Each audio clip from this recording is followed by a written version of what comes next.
Hello everybody, my name is Red Chocobo, but you can call me Red, and welcome back to Pokemon Generations! This is Pokemon Yellow, and last time, after delivering Oak's parcel, we received the Pokédex, an item so important that it gets its own menu.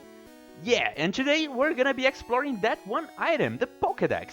So once again, in case you were confused by last episode's really awkward ending, to progress with the story, just go up here from Viridian City, and then you will get to Route 2 and the next area that's called Viridian Forest, and you can just progress through that. But I want to come over here to the left and Route 22. First of all, there's an optional boss fight that I want to take care of right here.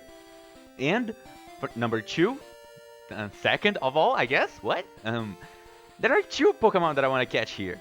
So let's put to use the thing that the old man taught us in the end of the last episode. So, all we have to do is just walk around tall grass for a while, run into a wild encounter, and boom, we find a wild Pokemon. This is one of the 2 Pokemon that I want to catch, Mankey. Now, the old man in the last episode failed to catch his... what was it? Weedle? Rattata? I don't remember. He failed to catch his Pokemon because he didn't look up how to catch Pokemon. Yes, he's actually pretty stupid. In the first generation, the method of catching is actually determined by a really long algorithm and really complicated. But all you need to know really is if a Pokemon has a status condition, the chances of catching increase by a lot. And then after that, the HP will also determine, the HP percentage.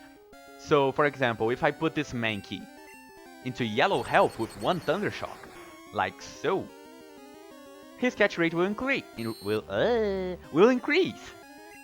And now all I have to do is use a Pokeball. Mankey, each Pokemon has its own catch rate.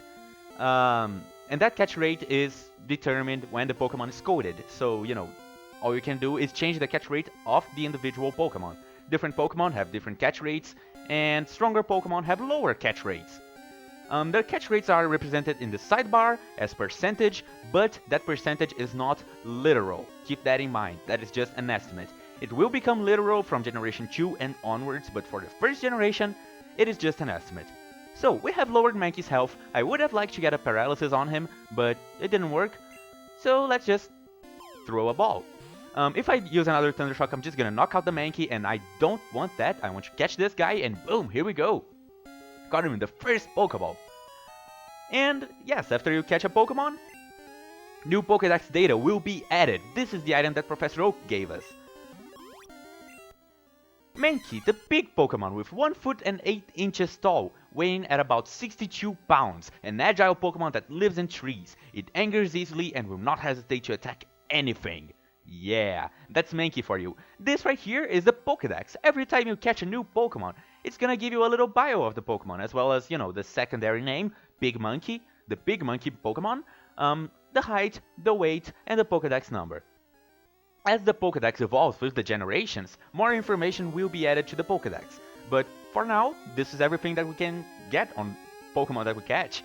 And after you catch a new Pokemon, just like when Professor Oak gave us the Pikachu, we can nickname the Mankey. Now, I know exactly what nickname I want to give this Mankey. Wilson! Wilson! Yes, Mankey is pretty round and it has a face. Like, it's pretty much a ball with a face and arms and legs, but let's just ignore that, shall we? And this Mankey will actually be our temporary companion. Yes, this guy is not gonna be on my team for the whole adventure. Because that, I just decided to name him after Wilson, the amazing character deserving of an Academy Award, I'm just gonna put that out there, from Castaway. Yes. Now, every time you catch a new Pokemon, he will automatically be added to your team right here, and he will be in the condition on which he was caught. Now, if I had paralyzed him, Wilson would have been paralyzed right here, and, since I lowered his HP, he has low HP. And let's check his stats too. Why not? Oh, pretty good, Mankey. Okay. And also, just to show it off, the Pokédex. Now, this is what Professor Oak gave us. We caught a small glimpse of it a couple minutes ago, and now let's just take a look at it. As you can see, there are a lot of blank spots with numbers by them. There are a total of 151 Pokemon for you to see. And each number represents one Pokemon. It's that simple. Whenever you see whenever you meet a new Pokemon, it's gonna be added to your Pokedex right here. So you can check the data, you can check its cry. That's Pidgey's cry. You can also check the area where you can meet the Pokemon. Every single one of those blinking faces is a place where we can find wild Pidgeys. So, yeah. You can also print if you have a Game Boy printer on you, and you can also check the data. But we have not caught a Pidgey. We don't know anything about Pidgey. All we know is that it's the tiny bird Pokemon. So that's everything we have on Pidgey. There's also Rattata that we have also met. Once again, we don't know anything about Rattata. However, if we have caught a Pokemon or received it as a gift, if we have the Pokemon through any means or forms, it will have a tiny Pokeball by its name, just like Pikachu, which Professor Oak gave us on episode 1. You can also check its cry. Fun fact, on Pokemon Yellow, Pikachu received a custom cry where he says his own name, like Pikachu! And here on the Pokedex, its cry is similar to the Red and Blue cries. You know, not the Pikachu dub. And since we have a Pikachu by our side, we can check his Pokedex entry. Pikachu, the mouse Pokemon, with 1 foot 4 inches tall, centimeters, not centimeters, weighing at about 13 pounds, which is pretty heavy, that's around 6 kilograms. And considering that Ash carries his Pikachu on his shoulder all the time, yeah, that really goes to show how much Ash really does go to the gym. It gives its tail raised to monitor its surroundings. If you yank its tail, it will try to bite you. Fun fact, even though his Pokedex entry states that he will bite you, Pikachu can never, ever, in any generations nor events, learn the move Bite. Yeah, pretty crazy, I know, right? Anyway, the Pokedex will only go up to the number where you have caught a Pokemon. Mankey is also caught, but we just saw his Pokedex entry, so I'm just gonna breeze through that. Yeah, the Pokedex number will only show up until the last Pokemon you saw. The last Pokemon that I saw was Eevee. His number is 133. We have not caught the Eevee, so we can check the data. It's the evolution Pokemon. We'll get deeper into that later. Eevee is quite an interesting Pokemon. It's a real bummer that Gary just snatches it from us. But yeah, there are more Pokemon after Eevee, as I said, 151. But we can't even see the numbers until we see the, later Pokemon. Now, there's one more Pokemon that I want to catch here in Route 22, so let's see if I can find him. If not, the optional boss fight here is pretty tough. It really is kind of hard. And on my level, I can beat the boss fight, but it will be completely up to luck. So, because of that, I don't like leaving my things up to luck. If you watch my Paper Mario, you know how much I don't like relying on luck. So what I'm gonna do is, until I find the new Pokemon that I want to catch, which is not another Mankey, I'll just keep grinding experience off of wild encounters, and I'll just speed it up. So I'm just gonna cut ahead to when I find the one Pokemon that I want to catch. I will just keep knocking out every single wild Pokemon that I run into, including this wild Mankey, just to get the experience and get up there on the levels. Oh, this Mankey is actually stronger than the other one that I caught. Nyeh, don't care. Wilson already is special to me, so I'm not gonna change my Pokemon just because this one is stronger. So yeah, I'm just gonna cut ahead to when I find the one Pokemon that I want to catch, and I'll see you guys in a second. I did not need to cut at all. Here we go, Nidoran Male. Once again, I want to catch this guy temporarily. I'm not gonna use him for my final team, but I am gonna use him for this beginning of the game. Just a small tip, if you're playing the yellow version, you really want to catch at least Mankey. I'm gonna catch both Nidoran Male and Mankey, just to be on the safe side. But really, you just need Mankey. If you have Mankey, you're good to go. And boom, lower its health, throw a Pokeball, increase catch rate, and yes, Nidoran Male was caught. And once again, the Pokedex data is added. The Poison Pin Pokemon with 20 pounds, kinda heavy. Its large ears are always kept upright. If it senses danger, it will attack with a poisonous sting. Ooh, spooky. No, scary, dangerous, I don't know. I don't actually have a nickname for this Nidoran Male, so I'm just gonna name him something generic like Jim. Jim the Knight. Yep, that's it. So now we have 3 Pokemon on our side. Once again, the Pokédex data was added and all that stuff. So I can just check Nidoran's stats, and here they are. Pretty good Nidoran. Could be better, I've seen better, but it's only level 2, so yeah. His stats can't really shine that much. Okay. So now I'm gonna do what I said I was gonna do.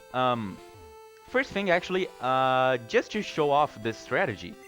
The best way to level up low-level Pokemon such as Jim and Wilson is to just switch them to the front like this. The first Pokemon in this list will always be the first Pokemon that you send out in a fight. So now that Jim is on the first slot, once I get into a random encounter, whenever it happens, right now, awesome, Jim is gonna be sent out instead of Pikachu. Awesome, ran into another Mankey. Oh, this one's level 5. Okay. And if your Pokemon can't take on the one Pokemon that you're fighting, you can either use items to recover health and all that stuff, but using items does take up a turn, so keep that in mind. Or you can just switch out. The best way to level up weak Pokemon is just switching out to your strong Pokemon. Set your weak Pokemon to the first slot.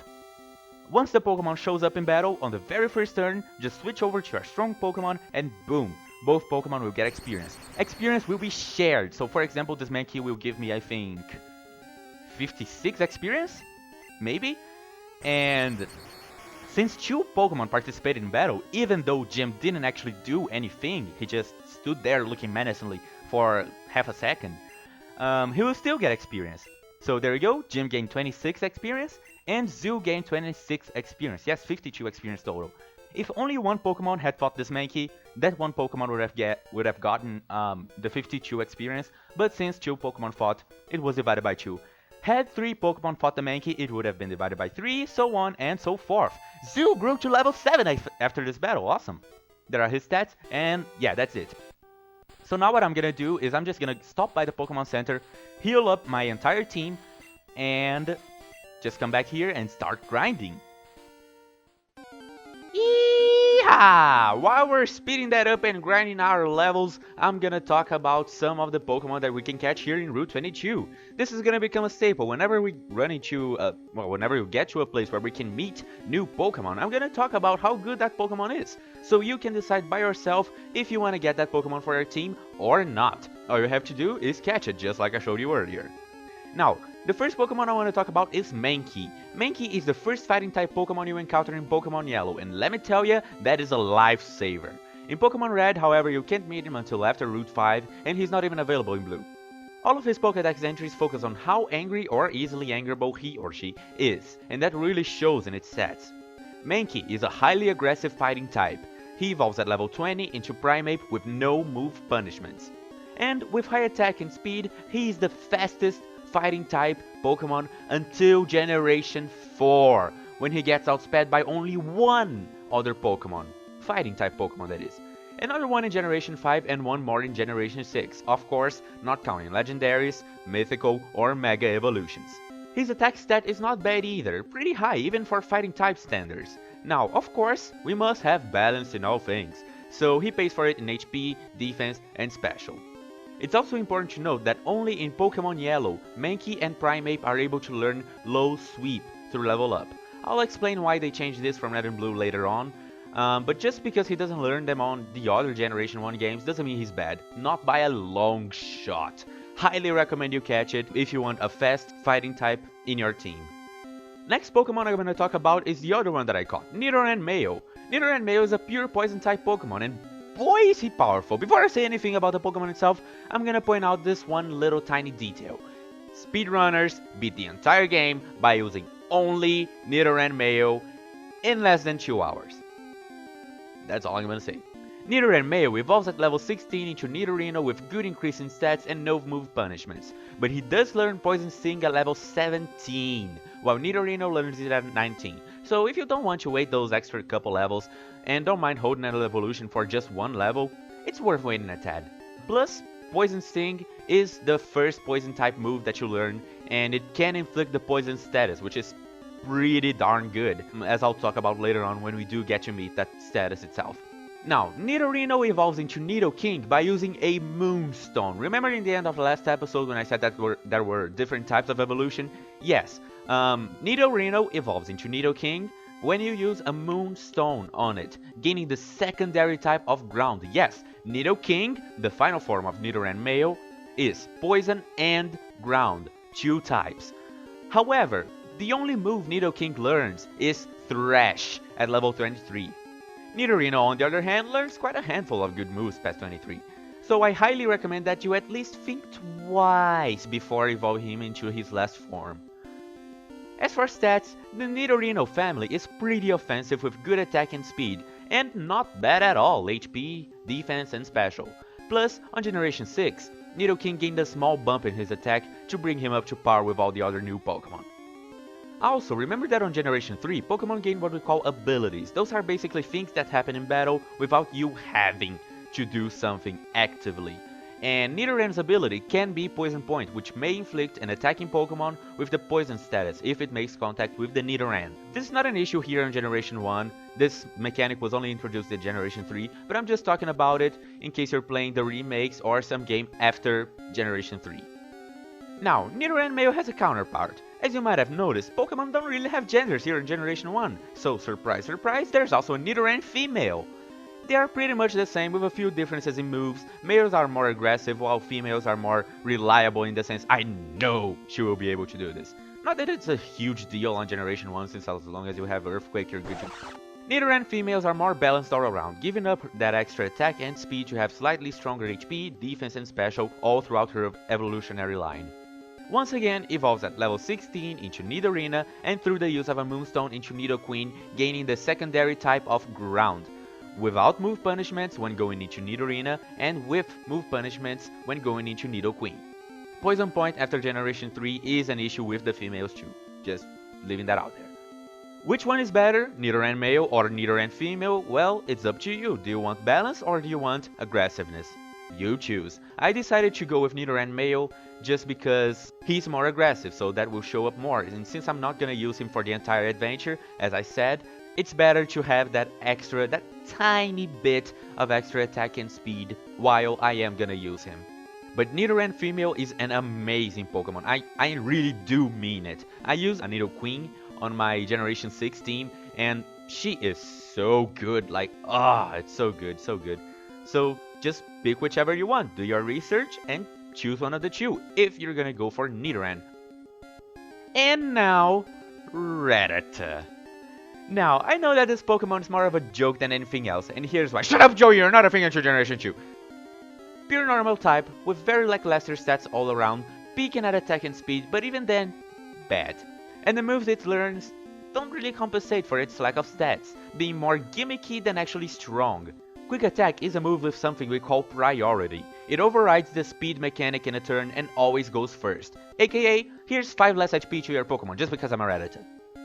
Hyper Fang is pretty strong with 80 base power, but without a good attack stat to back it up, it just ends up flopping when it comes to actually dealing damage, which is what it was meant to do.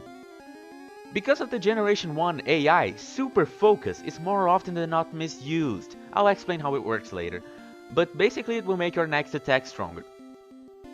Super Fang cuts your current HP in half no matter what. Think of it as Gabriel's wedding cake. The difference being that if you only have 1 HP left, it will kill you.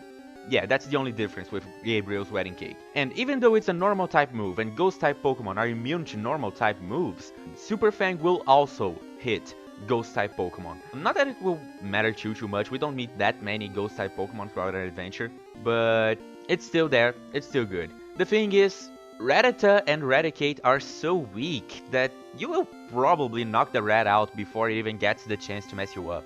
From Generation 2 and onward, Super Fang no longer hits Ghost-type Pokemon, so that was probably just a glitch or something that they forgot to code into the first generation games.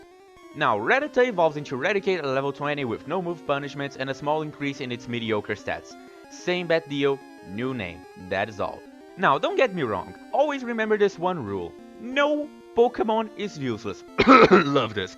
It only needs to be put on the right team and under the right circumstances. So Rattata and Raticate can be used without major problems, but there are a lot of better options out there. And woohoo!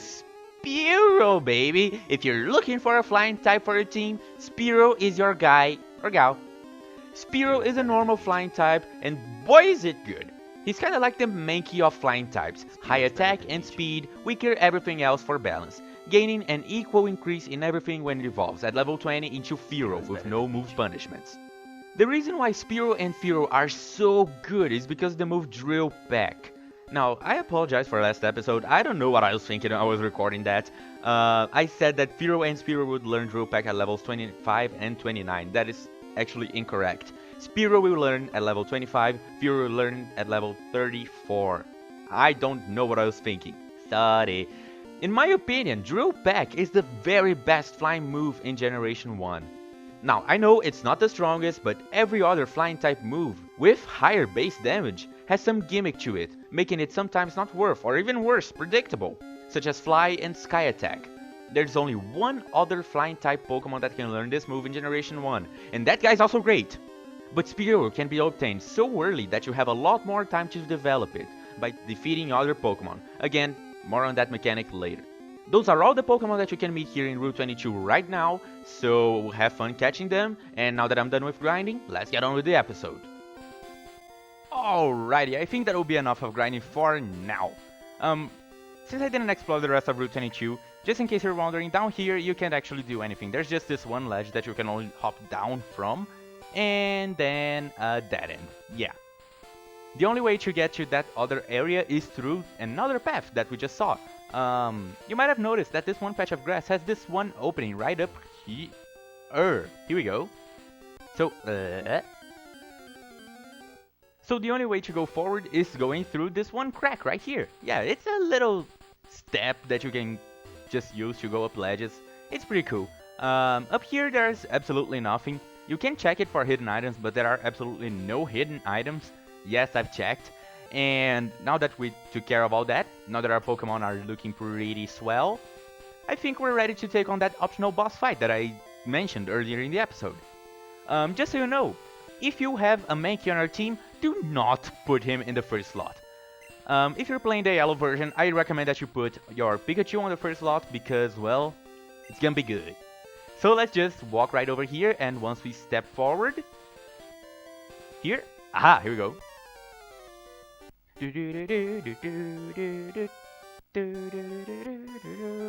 Yeah, I love Gary's theme song, sorry. Hey, Yellow! You're going to Pokemon League? Forget it, you probably don't have any badges. The guard won't let you through. By the way, did your Pokemon get any stronger? Oh yes they did, Gary. Do you want to find out? Yes, he does. Gary challenges us for another fight. Not Trainer Yellow. Trainer Gary wants to fight. Now, battles against other trainers, other Pokemon trainers. They're kinda different from wild encounters, but not too much. First of all, their artificial intelligence is better. I think I said it on the last episode, wild Pokemon are a little bit dumb because there is no trainer telling them what to do. So, yeah, they're dumber. So, trainer Pokemon, smarter. Usually they will be higher level and have stronger stats, but they won't be too different from wild Pokemon. Their types will always be the same, their moves will always be the same, and everything will be listed on the sidebars. Now, Gary opens up with his Spearow, level 9. Yes, level 9. Can you imagine taking this on with only a level 6 Pikachu? This would be crazy difficult. The Spearow can take down a level 6 Pikachu. But not a level 7, especially not a level 8. So, what I'm gonna do is just start spamming Thundershock. Growl doesn't matter because it lowers attack, and Thundershock is an electric move. Electric type is a special type on the first generation. Because of that, his Growl did absolutely nothing. I got a critical hit, amazing. Pretty useful critical. And it's also super effective since he is a flying type Pokemon. So one more Thundershock and he will be down. Wow, he didn't even deal damage to me. Okay, fine by me. I guess trainer Pokemon are not that smarter. Yeah, the first generation artificial intelligence is not that great. Not at all, so yeah. Trainer Pokemon also yield more experience points. Yes, since they are raised by trainers, they are supposed to be stronger and smarter and all that stuff. So they will give you more experience points than the same level of a wild Pokemon. So for example, if I had run into a wild Spearow at level 9, he would give me about, I don't know, 60 experience points, maybe 70, something around that. But he's a trainer, he's from a trainer, so 111. And Zoo grows to level 8. At level 8, Zoo will learn Thunder Wave. Thunder Wave is an amazing move, a crazy amazing move. Oh boy, it's so amazing that I don't even know where to begin. Now, trainer Pokemon, no, not trainer Pokemon, Pokemon trainers usually have more than one Pokemon, and you have to defeat every single one of their Pokemon in order to win the fight. And every time you defeat a new Pokemon, the game is gonna ask you if you want to switch out your Pokemon. You can say yes or you can say no. You can also disable this on the options menu. I usually disable it just for the extra challenge because, you know, if you know who your enemy is gonna send, you can just send out someone who has a move that's super effective against that one, and then, you know, you can just breeze through the battle without much difficulty. So in my normal playthroughs, just to have a little bit of a higher difficulty, I just disable this option completely. But I'm not gonna do it this time, just, you know, to have a nice time, to not have to worry too much about difficulty, to not have to spend hours upon hours on grinding levels and all that stuff. You know, just to make the game a little bit easier for me. So yeah, also, this is exclusive to the single player adventure. If you're battling against your friends, you don't have the option to switch out or anything like that. So here's his Eevee. Once again, stats on the sidebar. All I'm gonna do is send out Wilson so he can get some of the experience and then switch over back to Zoo. Why? Because Zoo learned that new move, Thunder Wave. Thunder Wave is an amazing move. Trust me, it's amazing. Why is it so good? Well, check this out. Thunder Wave, zap zap zap, and Eevee is paralyzed. It may not attack. Yes, Thunder Wave, 100% accuracy and always paralyzes. It does not deal damage, but the fact that it always paralyzes is so good that it's unbelievable. So now all I'm gonna do is just start Thunder Shocking away. Eevee is paralyzed, so his speed is cut in half, and there's a 50% chance where his turn is gonna be completely useless, just like it happened right now. Enemy Eevees is fully paralyzed, so there we go. He didn't do a thing. Now this battle right here, it would be a lot more difficult if I only had one Pokemon. I mean, Pikachu at level 6. But, you know, since I have 3 Pokemon, it's easier and they are higher level, so, you know, this battle is actually pretty easy. And, what, that wasn't a critical? Jeez, okay, I'm gonna switch out. Yeah. Let's go over to Wilson or Jim. Wilson or Jim. Let's go to Wilson. Or Jim. Let's go to Wilson. Yeah. There's a move that Wilson learns at level 9, and I really want to get that move as soon as possible. So, yep. Gonna go to Wilson. Any stat changes, such as Tail Whip, or Growl, or Leer, or whatever your enemy uses, will wear out once you switch out Pokemon, so just keep that in mind. However, status conditions will stay when you switch out, so just keep that in mind. So one more scratch and this guy should be done. Okay, 2 scratches, fine by me. Okay. And once again, thanks to paralysis, his Eevee is so slow that even Wilson can outspeed him. Awesome. And now I get a great. I really should put up a useless critical hit counter. Oh boy. Anyway, after you defeat his Eevee, Zoo's gonna gain 78 experience points, Wilson will gain 78 experience points, and we defeated Trainer Gary, yes! Aw, you just lucked out. No, I didn't, my friend. I used strategy to my favor. And you also gain some money whenever you defeat a trainer. Yep, that's it. I heard Pokemon League has many tough trainers. I have to figure out how to get past them. You should quit dawdling around and move on. But you're the one who stopped me, what? Okay, fine. In his defense, I did just spend about 25 minutes just grinding levels over on this patch of grass. Yeah. Anyway, the rest of Route 22 is pretty simple. There's some water here. There's nothing we can do with water. And there's also this one ledge. Just so you know, different patches of grass will always have the same Pokemon. Pokemon only change by route, not patches of grass. So let's just keep heading on over here. What does this say? Pokemon League front gate. Okay, Fun fact, on the first generation you can also read the signs from the back. For some reason. Yeah. I like to imagine that everything's just written on both sides, so, you know, it's easy like that. So let's just go in here and... Oh, wait. Only true skilled trainers are allowed through. You don't have the boulder badge yet. The rules are rules. I can't let you pass. Yep. This guy will not let you pass unless you have the item called the boulder badge. If you go over here to yellow, or whatever your trainer name is, you can see the badges section. Each one of those 8 people gives you 1 badge. You have to collect all 8 to pass through this entire building. Once you collect the boulder badge, you can come here and that guy's gonna let you through. But there will be another one that will ask you to have the next badge, and so on and so forth until you have all 8 badges. So what we're gonna do? Well, it's pretty simple. Let's just come over here to Viridian City real quick, hop into a house, and check the map. This way we will know what our adventure can do for us. No, this is not a house. This is this school! Oh, silly me. The house is up here. I guess I don't know my maps that well, huh? Okay. Just check on the town map. Once again, we have the item, but it's so useless that it's like, whatever.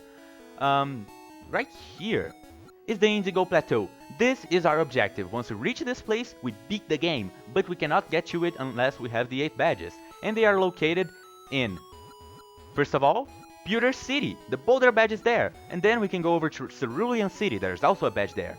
And eventually, Vermilion City, another badge. Then we can go over to... Lavender Town does not have a badge for us to collect, but Celadon City does, as well as Saffron City. And then we can come over to Fuchsia City, which also has a badge, and then... No, wait. Cinnabar Island, which also has a badge. But if you count it, that's only 7, and there's a total of 8 badges. The last badge is in the gym, right here in Viridian City. However, the gym is locked because apparently the gym leader is not there. You have to fight and defeat the gym leader to get the badge.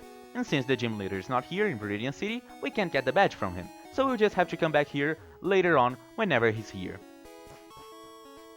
So I think that will be it for this episode. We leveled up our Pokemon, we added some more guys to our team, and I think we are pretty good to advance with the plot a little bit more. So next time, we'll head over to Route 2, eventually Viridian Forest, and maybe reach Pewter City. So thank you all so much for watching this episode, and I'll see you guys then. Goodbye. Pop. Oh, by the way, how are you feeling, Pikachu? Ah, he's happy, finally. You grumpy little guy.